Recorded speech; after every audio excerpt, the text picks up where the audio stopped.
Welcome everyone. I'm Becky Carr, and today's webinar session is actually looking at how we can adjust our communication style to others, especially now that many of us are actually in a remote working environment. Gotta love those lockdowns. I have to say remote working, or virtual working as many call it as well, really does amplify a lot of things, especially in regards to communication. Just about everyone I know has had sort of an occasion where a communication just honestly goes wrong. Either someone can't understand what they're trying to get across, or there's almost a constant clash between what we're thinking and what we're saying and what others hear. And sometimes the message just doesn't get through. With communication, we are often now over the phone or on Zoom or something similar to Zoom, obviously some sort of program. And you know what, even though we can actually hear people and see people, we still miss those vital nuances that help us with communication. Okay, so this is what we're going to have a quick talk about, but I have something really special for you today. A new report that we're going to have a look at as well. Okay, so our agenda today is going to be having a look at some of the traits of the DISC styles and the DISC axis, of course, because look, I understand a lot of you are new as well, and we can't just assume, we can go straight into this without sort of reminding or touching base in this area. We're also going to have a quick look and see how others see our communication styles, which is pretty important as well.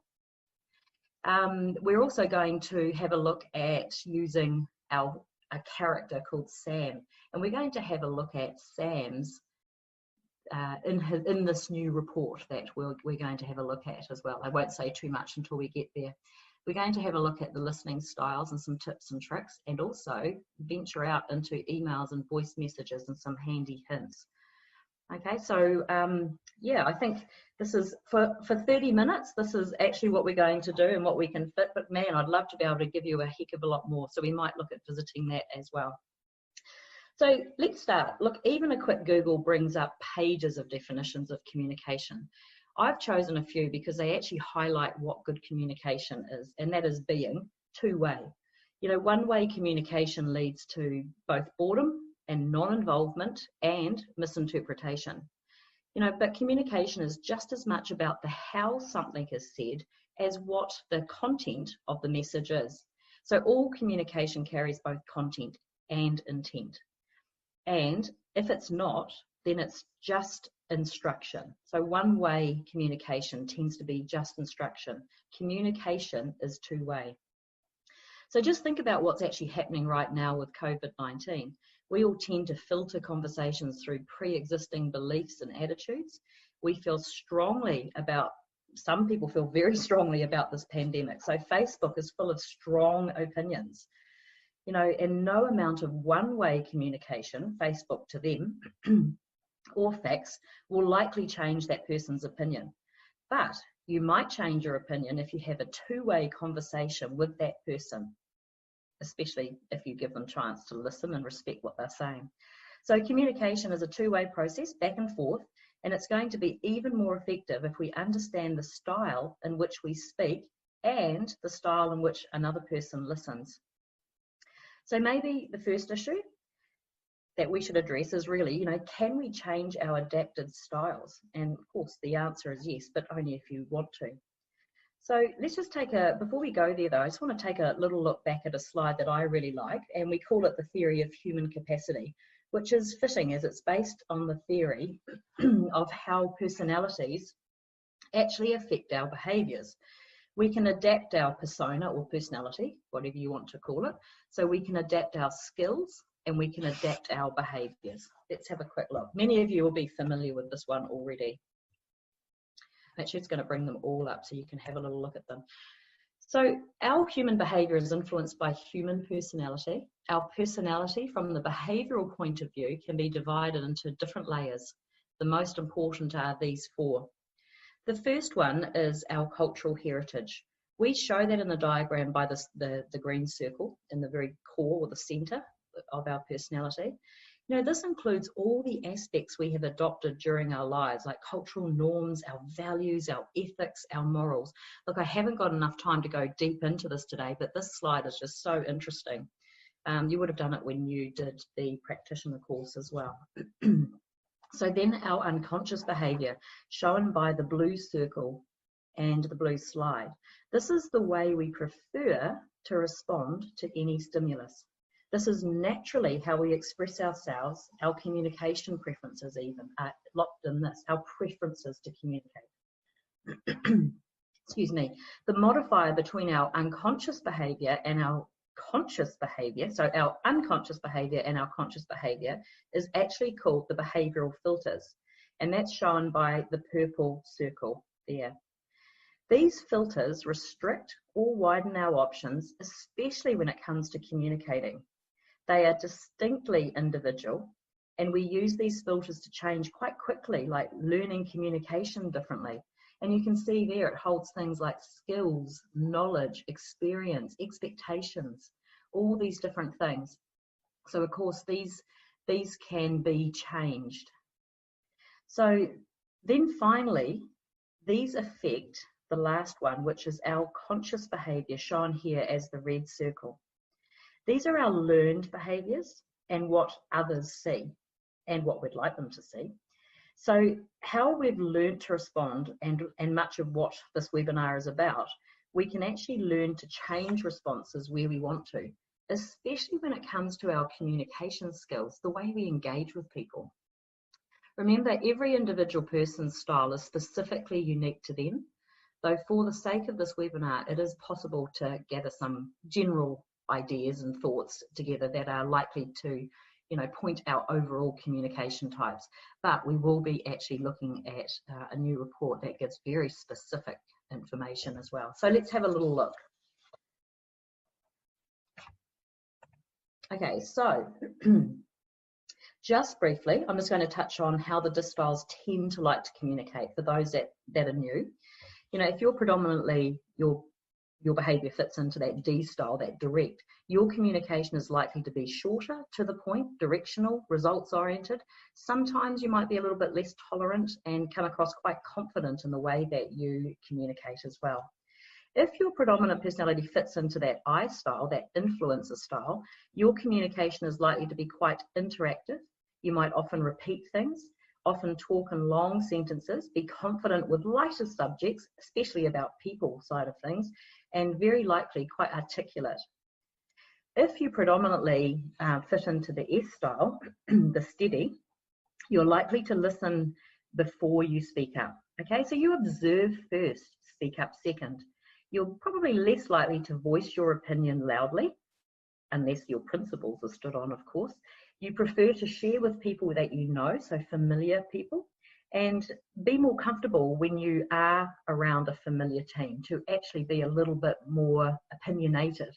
Okay, so we're not saying that you don't have opinions, but you're less likely to speak up unless you are around more familiar people.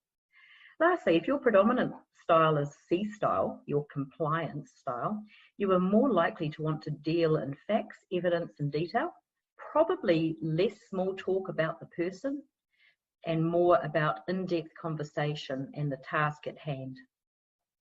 Just remember though, can I just say, no style is better or worse, just that we're all just different. We can adapt the style we communicate in if we wish to improve the effectiveness of our communication. And that's a really good thing to remember, if we want to improve it. But I have to say, there are certain styles that are more likely to miscommunicate and have greater difficulty in specific areas more than some of the other styles. So let's just quickly take a look at those before we get into the report. Okay, so look, I thought these were very fitting actually. These are some of the frustrations and annoyances that can actually get a DISC style going. So a D style, for example, they get frustrated when communication is too detailed. It takes too long. It can be emotive, far too emotive, and maybe not results or goal oriented enough. The opposite of a D is the S style. So it's often the S style that might frustrate them quite a lot. So you can see up on the slide there that it might be that while S's are needing to process, they slow the communication down, and the D can get quite frustrated. As you can guess, our opposite styles tend to be the ones that are the ones we have to work harder with. Okay, so let's then go to the S style, the opposite of D, and remember that S style is steady. They do take their time when communicating. They're more careful. They feel their way into a conversation, and they tend to not like upsetting people, so they pay special attention to being careful how they say things. That intent, so I should say the intent less than the content. Their opposition, the D style, as we just talked about before, they actually look at the D style and can sometimes look at them as being too direct, a little too rude or too pushy at times. Okay, so those are your two opposites. The I styles tend to dislike silence as well. We all know that. They can get too open with too much information and reveal too much about themselves.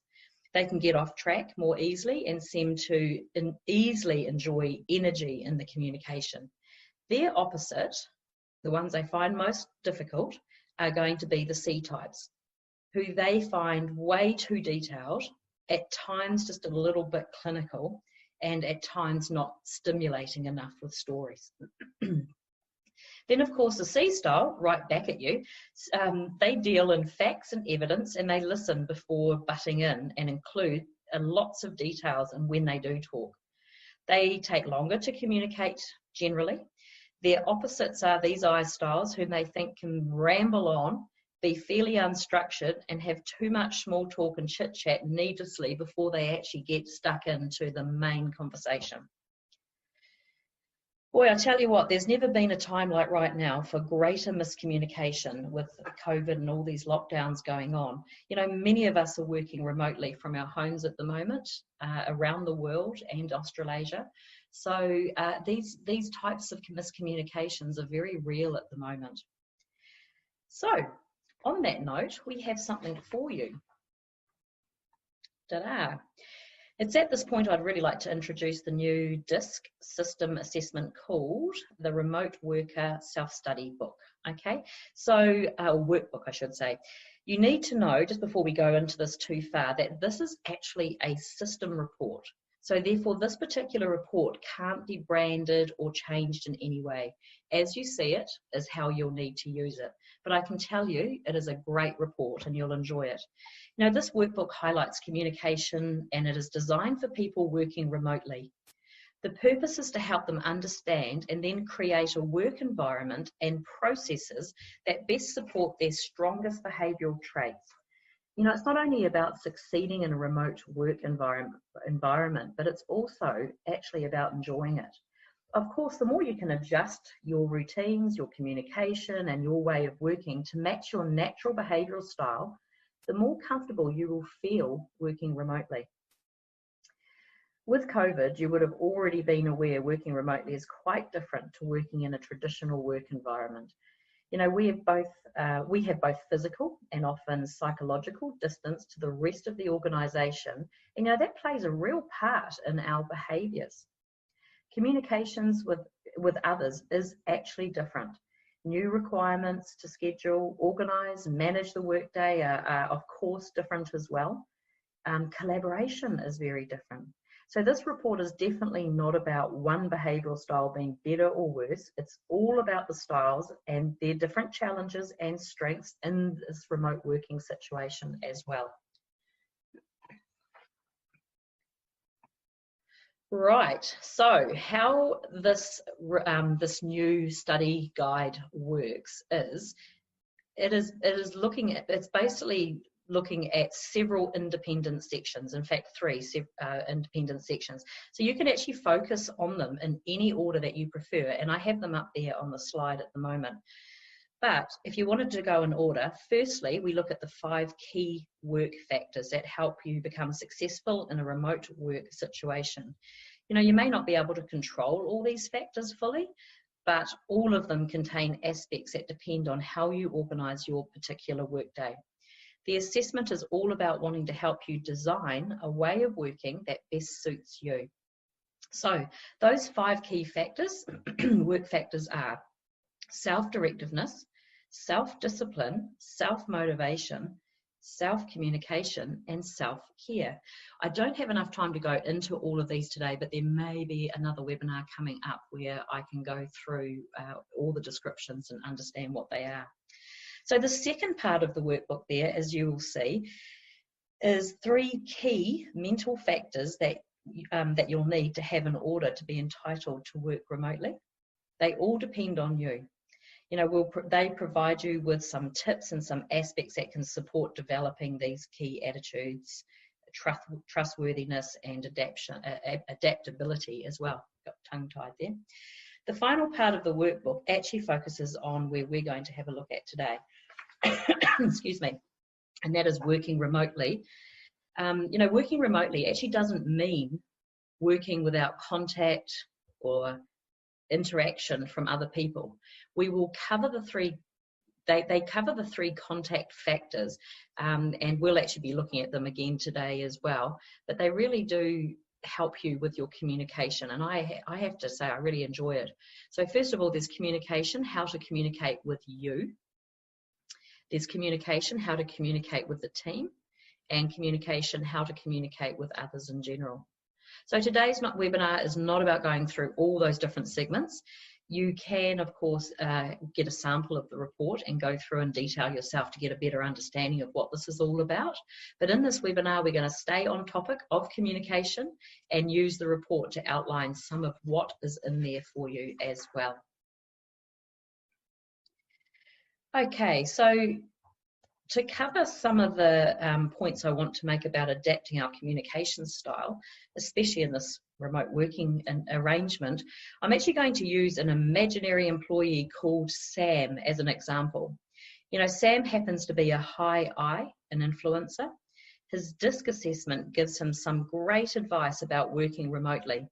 His hints on well-being and communication tips of how he likes to receive information and how he might be more effective in communicating with others. So Sam's report is full of wonderful tips, but we're going to start off with having a look at how others might see Sam. So, or see his communication especially. So this person has been described as being pleasant, people-oriented, but purposeful. He's a bit of a conversationalist. He's able to encourage, inspire people. He can take the team's interest into account and guide his team towards the goal. However, it also points out that Sam is actually not as receptive a listener as he seems. So that's really important, because later on in Sam's workbook, it actually outlines a lot more about this and talks about how he could be a better listener. So at the moment, it's just sort of seeding. So it's pretty important actually to include in communication about listening as well. And that's down at the 3rd section that we'll get into. Of course, Sam will have to really consider how he's going to really implement some of these points on the following slides, because he's naturally a high I. Things like he's a communicator, so things like the detail of that a C likes, for example, is not really going to be very natural to him. It's not going to be a natural skill to talk in a lot of detail for a long time. So Sam needs to start thinking about how he might adapt his communication styles to all the different DISC styles. So let's have a little look. So some of the pages in the report, I'm not going to put up every single one, but we get this wonderful download of pages of how Sam can specifically adapt his communication, his listening styles, all sorts of things to other DISC styles. You know, one of the things it says here is that the report says about Sam in general, hey Sam, be aware that your own attention can quickly switch off if people talk too much and in too much detail. If they don't involve you with questions, ask for your input and listen to your responses. So Sam, the more he knows about himself, the better it is. Let's go through a couple of them on this slide. So the D style. So for Sam, it's talking about a whole new way of looking at it.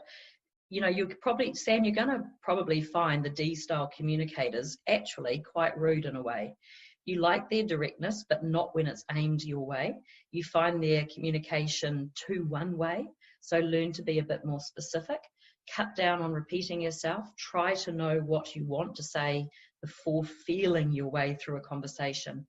Keep your sentences shorter where possible. Try both to have an ad hoc agenda and keep the conversation in that agenda. Don't drift off. So that's just one aspect. Look, I'm actually going to revisit this slide further down the track as well.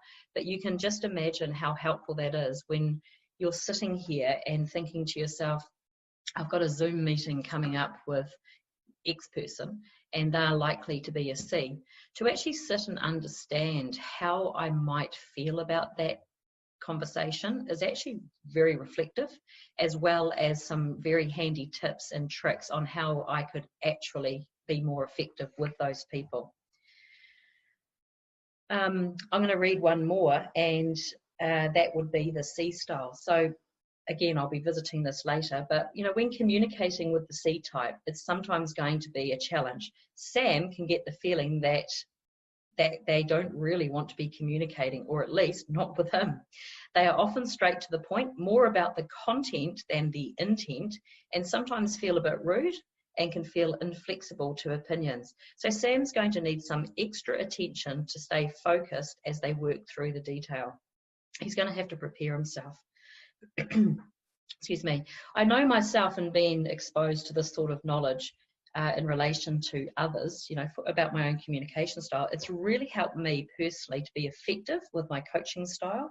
So while at times this sort of information can feel a bit direct or even a bit cutting in regards to how others might see or feel about the communication, it's so valuable to take it on board and really try to implement it. So Sam can now understand, there's two different disc styles that we just talked about, some of the issues when he's dealing with different disc types. But today's purpose is not to get too into the nitty-gritty of, you know, affecting behavioural change, but more awareness about Sam and how to develop his skills, adapt to change, and so once he knows, he can do this. Plus, it's a great way to introduce you to the new report as well. So we all know about communication, and it is as much about listening as it is about delivering.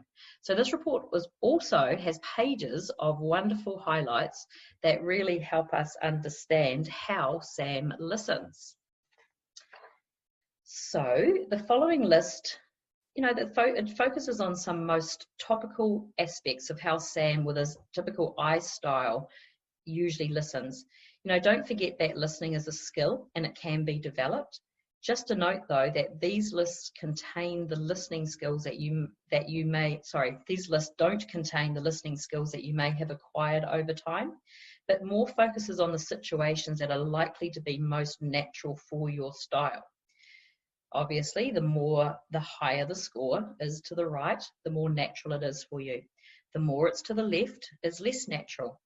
And you can see the list below in red is a lot less natural for Sam. And that's typical. This page has actually pulled this out typically. So you have your most on the top shown in green, and least, the ones that are least natural to you and may need a fair bit of energy. So having a look at what Sam's aspects are, so things like finding logic in others' thoughts and then being able to challenge it, being able to show interest and participate naturally, capable of listening, but, you know, in short bursts, being able to take over conversation and likely to pay attention as well. So some of the thoughts or the listening areas that Sam will need to look at about himself is some of the red list, as I just said. So those things are going to be harder for him, as I said, a bit more effort, a bit more conscious thought.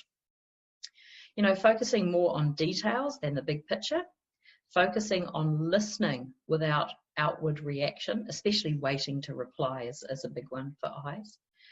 Listening carefully without interrupting, paying attention to the facts and details, trying to connect the details to the big picture. So learning to listen in certain ways is an important part of communicating, and it's not always how we say and what we say, but rather how we take things in from others, how we filter it. However, even working in isolation, you know, it not only involves the way Sam needs to be communicated with, but also the way others need to communicate with Sam. Sorry, so it's not just about Sam communicating with others, it's about how others communicate with Sam and what his needs are. So we're also going to have a look at that, because yes, that the new report has that as well. So typically on Sam's report, for example, it's how others might be communicating with him. But I have to say, you know, when coaching communication, whether it's in person or as a group, I always put in a section for allowing that person or group to understand how they like to be communicated with. Most people, honestly, they know about one or two things about themselves in this area, but they haven't really thought beyond that. Sort of yes, I like fast communication, slow, oh, I like detail, or I like big picture. You know, for us to be aware of our communication, we do need to take a look at what we really like. So it helps us to understand you know, what it is we don't like, and how, when it is being delivered in that way, what we prefer and why we might be triggered, for example. You know, the more we can have the communication, the more we like in the way we like it, the more effective it's going to be and the more engaged we're going to be. So this particular page focuses on how people should communicate when communicating specifically with Sam. And you can see on my slides there, this is directly from his report. You know, keep it short, let him contribute, basically involve him as soon as possible. Focus on or start with the positives, be interested in him and exactly what he has to say. Ask for his input and thoughts. Try not to bore him with unnecessary details. Be encouraging, and that encouraging is usually trying to be a little bit more positive as well. So I have to say that I really like this. I like these pages because they give us a lot of information about the two-way listening, how he can give out to others, for example. So I actually really like this page as well. So this is one that we were visiting before, and this is how, I guess, how Sam could feel about the different styles. I've already covered two earlier. I'm just going to now quickly cover how Sam might feel about, say, an S-style person. And I think the reason why a lot of people like these pages is when they actually see how they feel about other styles communications written down. It feels nice for self-reflection and think, oh gosh, it's not just me that thinks that. It's not just me that thinks that the D style at times, especially under pressure, I can feel that they're rude and direct and feel a little intimidated. Or the C style, gosh, I really struggle to keep engaged, for example. So I find these pages really great discussion points for taking people through and talking about people around them and their team and their lives that this might really truly relate to. And of course, then going through and working out how you can effectively make changes in a practical sense as well. So the one I'm going to choose is actually have a look at the S-style person. So this is Sam, an I style, reflecting on communication by an S-style person. So Sam, you might find them actually quite nice people to communicate with.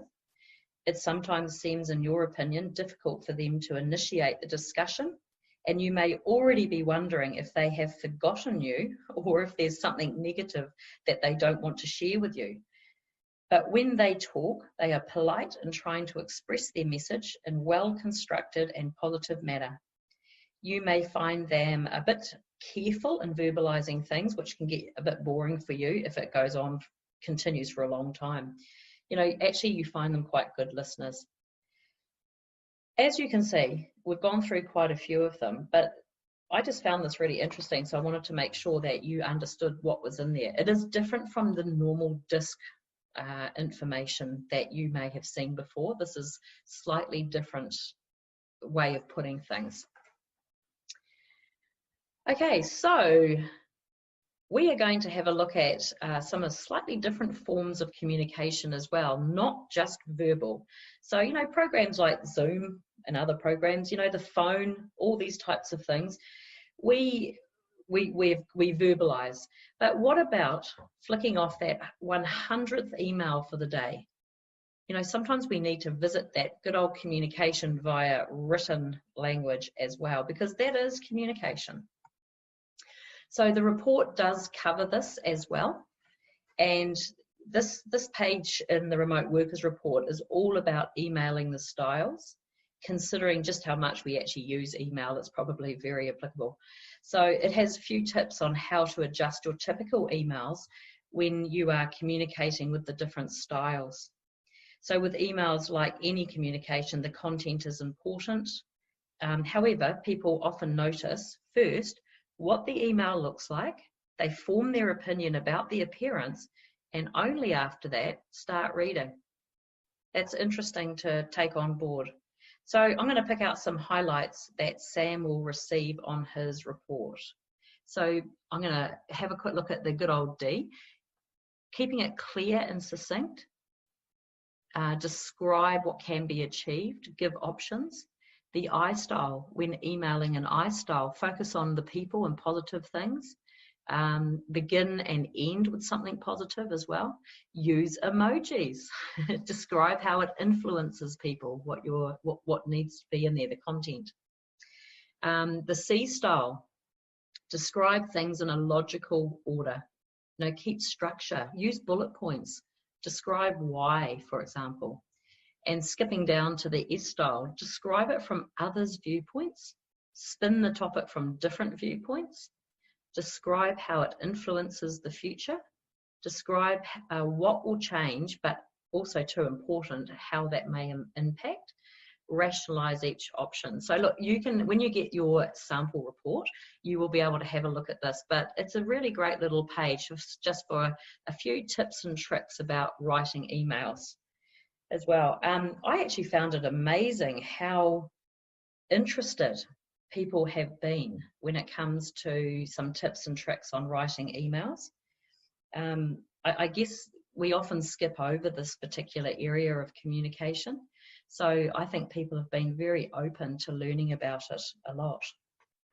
So we won't focus too much more on this. You can have a look at it, excuse me, when you get the report, darn cough. What we are going to have a look at is, again, something even a little more different, and that is when Sam leaves a voice message. So again, this type of communication is often something we don't tend to give too much thought to, yet gives an important picture of ourselves. So the good old voice message, with working remotely, we tend to leave plenty of these because, you know, everyone's on Zoom, they can't answer the phone.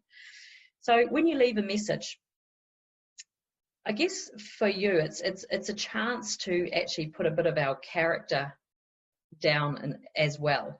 But it's the chance to connect with someone immediately if we can't get there immediately. So instead, we leave a voice message.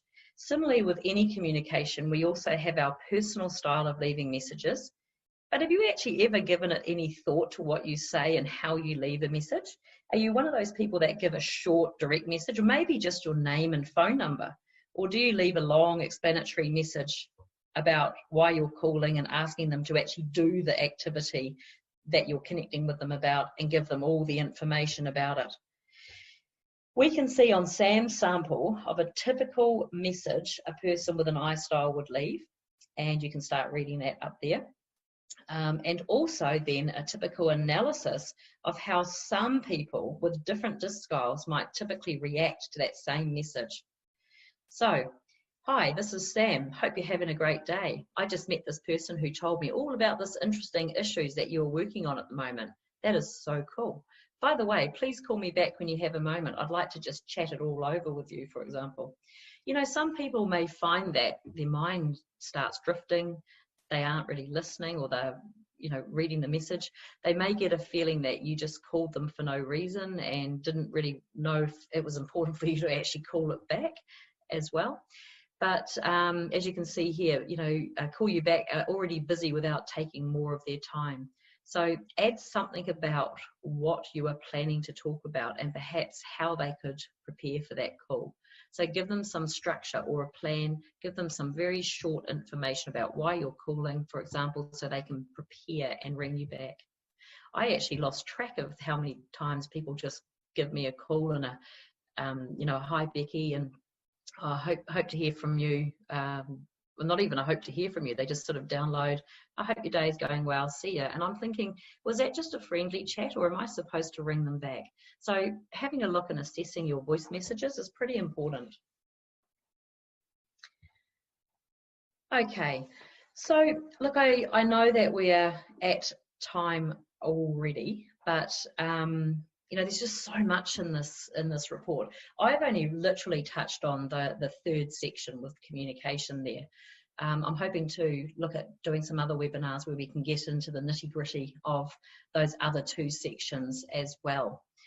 But just to summarize this particular webinar, we've had a look at quite a few differences and tips when communicating with other DISC styles, but more importantly, we have looked at communication in a remote worker type scenario through SAM.